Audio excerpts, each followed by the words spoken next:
Hi praise the Lord நண்பர்களே, பாருங்கள், இன்றைக்கு ஒரு நிமிஷத்தில் ஒரு வார்த்தையை நம்ம கவனிப்போம். பாருங்கள், ஏசாயா 45வது அதிகாரம் 2வது வசனம். நான் உனக்கு முன்னே போய் கோணலானவைகளை செவ்வையாக்கும்.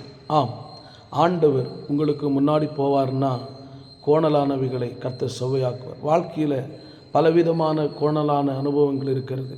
இது செவ்வையாகுமா? இது நேரம் ஆகுமா? இது எனக்கு சரியாக கிடைக்குமா?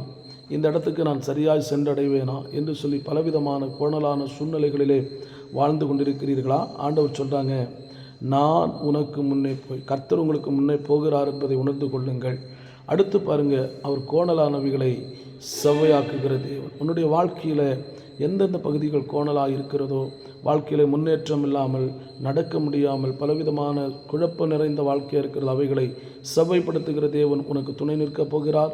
உங்களுக்கு துணை நிற்கப் போகிறார். உங்கள் குடும்பத்தை பாதுகாக்கப் போகிறார். ஆமென்.